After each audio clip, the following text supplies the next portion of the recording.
పేదల బియ్యం తరలించుకుని పోయే వారిపై పీడీ యాక్ట్ పెట్టాలని దళిత సంఘర్షణ సమితి జిల్లా అధ్యక్షులు ఎస్ మల్లి పేర్కొన్నారు. శనివారం పట్టణంలోని జర్నలిస్ట్ క్లబ్లో దళిత సంఘర్షణ సమితి జిల్లా అధ్యక్షులు ఆధ్వర్యంలో మీడియా సమావేశం నిర్వహించారు. ఈ సందర్భంగా వారు మాట్లాడుతూ జిల్లాలో కావలి కేంద్రంగా రైస్ మిల్లర్లు కొందరు 4 నియోజకవర్గాలను కేంద్రంగా చేసుకొని ఒక మాఫియాగా తయారై 1వ తేదీ నుండి 10వ తేదీ లోపల మండలానికి 3 లారీల చొప్పున మిల్లుకు తరలించి వాటి పాలిష్గా మార్చి ప్రజలకు అమ్ముతున్నారని అన్నారు. ఈ బియ్యాన్ని తరలించేందుకు పోలీస్ స్టిక్కర్లతో వాహనాలు ఉపయోగిస్తున్నారని అన్నారు. సివిల్ సప్లై అధికారులు పోలీసులు చూసి చూడనట్టు వ్యవహరించడం వలన ఈ మాఫియా రెచ్చిపోతుందని అన్నారు. పేదల నోటికాడ ముద్దను తీస్తున్నారు అన్నారు. ₹2 బియ్యాన్ని 38 రూపాయలకు అమ్ముతూ మాఫియాగా తయారై కోట్ల రూపాయలు సంపాదించుకొని రియల్ ఎస్టేట్లో పెట్టుబడిగా పెడుతున్నారు అని తెలిపారు. చట్ట వ్యతిరేక పనులు చేస్తూ ప్రతి లారీకి ప్రభుత్వ బియ్యం అని ఫ్లెక్సీలు తగిలించుకోవడం, మరోపక్క టాటా ఏసీ లాంటి వాటిని పోలీస్ స్టిక్కర్లు అంటించుకొని తిరుగుతున్నారని అన్నారు.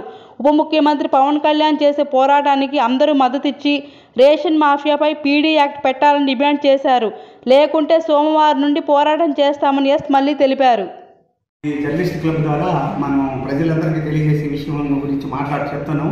కాబట్టి ఈ విధంగా మన కావలి కేంద్రంగానే ఈ రైస్ మిల్లు అనేది ఒక కావలి కేంద్రం అంటే చుట్టుపక్కల నియోజకవర్గాలకి కేంద్రం అయిపోతుంది అనమాట. ఇటు కందుకూరు, ఇటు ఉదయగిరి, ఇట్లా కోవూరు అన్ని నియోజకవర్గాలకి కావలి కేంద్రంగా ఉండి ఈడ రైస్ మిల్లుల ద్వారా మొత్తం రైస్ మిల్లులలో ఎవరెవరు రైస్ మిల్లుల నుంచి పోతా ఉన్నాయి. దానికి మళ్ళీ ఎస్కార్టు, మళ్ళీ పోలీసుకి ఎస్కార్ట్ అంటే ఇది మన సర్కార్ బియ్యం అనుకుంటారు కదా.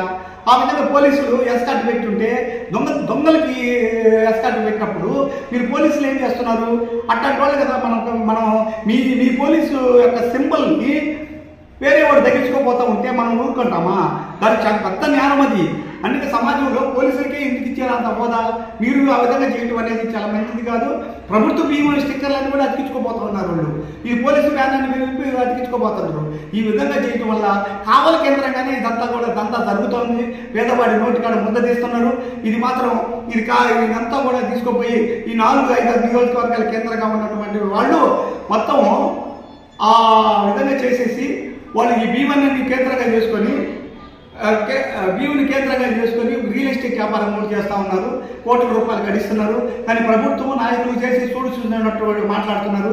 కాబట్టి ఇది అన్యాయం సార్. కాబట్టి ఈ పేదవాడికి నోటికాడ ముద్ద తీసి వాడు బలవంతాన్ని లాక్కొని ఇచ్చిన వాళ్ళ ఉద్దేశం, ప్రభుత్వ ఉద్దేశాలు ఒకటి పేదవాడు కడుపు నింపాలని ఇస్తే ఇది మాత్రం అమ్ముకో తింటామన్నారు. వీళ్ళందరూ ఒక మాఫియాగా తయారయ్యారు. మొత్తం చేసి వాళ్ళు ఏజెంట్లు ఉన్నారు. అనుకున్నారు ఎవరు ప్రతి ఒక్కరికి తెలుసు, తిరిగిన వాళ్ళే లేరు. కాబట్టి రైస్ మిల్లర్లందరూ కూడా విజిలెన్స్ దాడి చేయాలి. అట్లా ఫేక్ పోలీస్ బ్యాన్లు పెట్టుకుపోయిన వాళ్ళందరూ కూడా పోలీస్ స్టిక్కర్లు వేసుకొని తిరుగుతున్నారు. వాళ్ళు ఎంత అంటే పోలీసులకి వీళ్ళకి సంబంధం లేకపోతే పోలీసు స్టిక్కర్లు వేసుకొని ఎందుకు తిరుగుతారు? అదంతా సమగ్ర విచారణ జరిపించాలి. చాలా అన్యాయం సార్. ఈ దుర్మార్గం. పేదోడి బియ్యం కడుపుని తీసి రియల్ ఎస్టేట్ వ్యాపారంలో కోట్ల రూపాయలు పెడుతున్నారు. వీళ్ళందరూ కూడా పెద్ద నాయకులుగా తయారైపోయారు. కాబట్టి ఈ మాఫియా పేదవాడు బియ్యం కార్డు తీసిన నోటికాడ ముద్ద తీసిన వీళ్ళందరూ కూడా పీడీ యాక్ట్ పెట్టాలనేది మా మనవి సార్. ఆ పేదవాడికి చెందాల్సిన బియ్యాన్ని ఒక సంస్కరణ తీసుకురావాలి.